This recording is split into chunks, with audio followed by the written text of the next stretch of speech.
बिस्मिल्लाहिर्रहमानिर्रहीम। रसूल अल्लाह सल्लल्लाहु अलैहि वसल्लम ने लोगों को ख़िताब किया और अल्लाह ताला की हम्द व सना के बाद फरमाया, तुम मुझे उन लोगों के बारे में मशवरा देते हो जो मेरे अहल खाना को बदनाम करते हैं, हालांकि उनके बारे में मुझे कोई बुरी बात कभी मालूम नहीं हुई।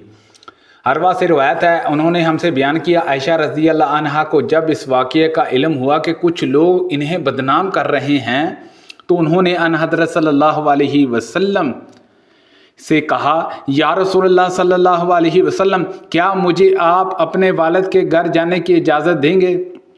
हज़रत सल्लल्लाहु अलैहि वसल्लम ने इन्हें इजाज़त दी और उनके साथ गुलाम को भेजा। अंसार में से एक साहब अबू अयूब रज़ी अल्लाह अन्हु ने कहा, तेरी ज़ात पाक है, ऐ अल्लाह, हमारे लिए मुनासिब नहीं कि हम इस तरह की बातें करें।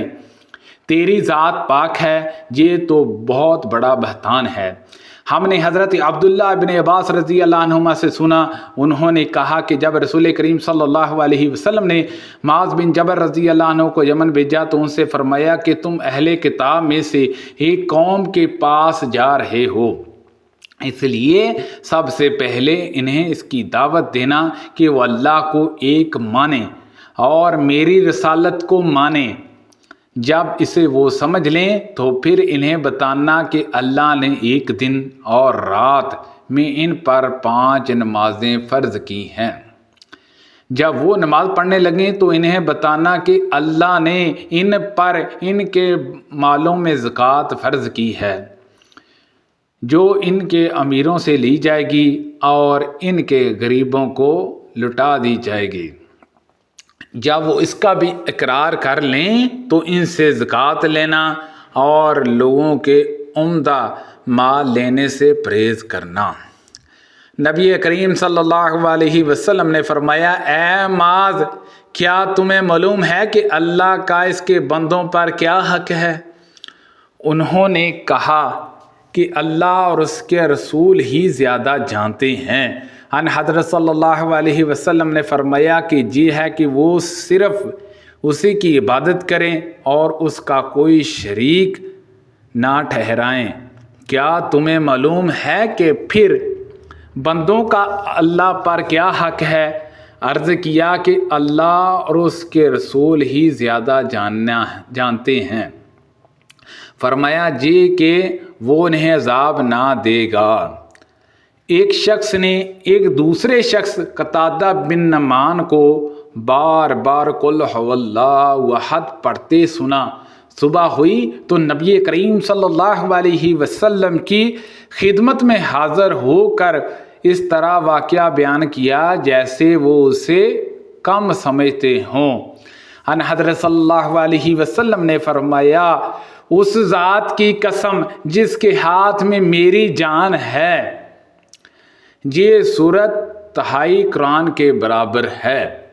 इस्माईल बिन जाफ़र ने इमाम मालिक से ये बढ़ाया कि इनसे अब्दुर्रहमान ने, इनसे इनके वालिद ने और इनसे अबू सईद खुदरी रज़ी अल्लाह अन्हु ने कहा कि मुझे मेरे भाई कतादा बिन नमान ने खबर दी।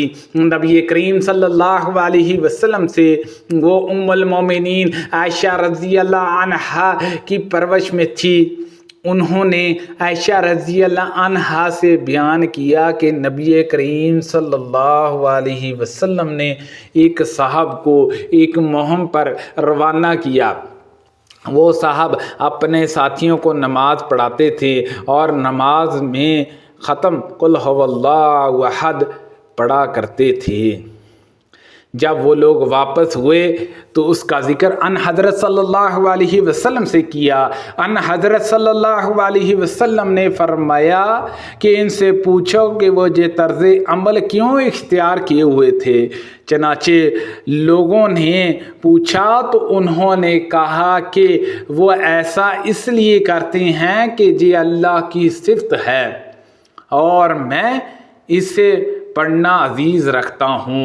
हज़रत सल्लल्लाहु अलैहि वसल्लम ने फरमाया कि इन्हें बता दो कि अल्लाह भी इन्हें अजीज़ रखता है। रसूलुल्लाह सल्लल्लाहु अलैहि वसल्लम ने फरमाया, जो लोगों पर रहम नहीं खाता अल्लाह भी उस पर रहम नहीं करता। ہم رسول اللہ صلی اللہ علیہ وسلم کے پاس تھے کہ آپ کی ایک صاحبزادی حضرت زینب کے بھتیجے ہوئے حضرت زینب کے بھیجے ہوئے ایک شخص آپ کی خدمت میں حاضر ہوا کہ ان کے لڑکے جہاں جان کنی میں مبتلا ہے اور وہ ان حضور صلی اللہ علیہ وسلم کو بلا رہی ہیں۔ ان حضرت صلی اللہ علیہ وسلم نے ان سے فرمایا کہ تم جا کر انہیں بتا دو کہ اللہ ہی کا سب مال ہے، جو چاہے لے لے اور جو چاہے دے دے، اور اس کی بارگاہ میں ہر چیز کے لیے ایک وقت مقررہ ہے۔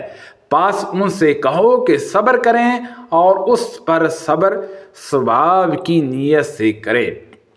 صاحبزادی نے دوبارہ آپ کو قسم دے کر کلہوہ بھیجا کہ آپ ضرور تشریف لائیے۔ چنانچہ ان حضرت صلی اللہ علیہ وسلم کھڑے ہوئے اور آپ کے ساتھ سعد بن معاذ اور معاذ بن جبل رضی اللہ عنہما بھی کھڑے ہوئے۔ پھر جب آپ صاحبزادی کے گھر پہنچے تو بچہ آپ کو دے دیا گیا اور اس کی سانس اکھڑ رہے تھے جیسے پرانی مشق کا حال ہوتا ہے۔ یہ دیکھ کر ان حضرت صلی اللہ علیہ وسلم کی آنکھوں میں آنسو بھر آئے۔ اس پر حضرت سعد رضی اللہ عنہ نے کہا، یا رسول اللہ صلی اللہ علیہ وسلم یہ کیا ہے؟ ان حضرت صلی اللہ علیہ وسلم نے فرمایا کہ یہ رحمت ہے جو اللہ تعالیٰ نے اپنے بندوں کے دلوں میں رکھی ہے، اور اللہ بھی اپنے انہی بندوں پر رحم کرتا ہے جو رحم دلی ہوتے ہیں۔ نبی کریم صلی اللہ علیہ وسلم نے فرمایا، تکلیف دہ بات سن کر اللہ سے زیادہ صبر کرنے والا کوئی نہیں ہے۔ کم بخت مشرک کہتی ہیں کہ اللہ اولاد رکھتا ہے اور پھر بھی وہ انہیں معاف کر دیتا ہے اور انہیں روزی دیتا ہے۔ سبحان اللہ عز و جل۔ نبی کریم صلی اللہ علیہ وسلم نے فرمایا، غیب کی 5 کنجیاں ہیں جنہیں اللہ کے سوا اور کوئی نہیں جانتا۔ اللہ کے سوا اور کوئی نہیں جانتا کہ رحم مادر میں کیا ہے، اللہ کے سوا اور کوئی نہیں جانتا کہ کل کیا ہوگا، اللہ کے سوا اور کوئی نہیں جانتا کہ بارش کب آئے گی، اللہ کے سوا کوئی نہیں جانتا کہ کس جگہ کوئی مرے گا، اور اللہ کے سوا کوئی نہیں جانتا کہ قیامت کب قائم ہوگی۔ اگر تم سے کوئی یہ کہتا ہے کہ محمد صلی اللہ علیہ وسلم نے اپنے رب کو دیکھا تو وہ غلط کہتا ہے، کیونکہ اللہ تعالیٰ نے اپنے بارے میں خود کہتا ہے کہ نظریں اس کو دیکھ نہیں سکتی۔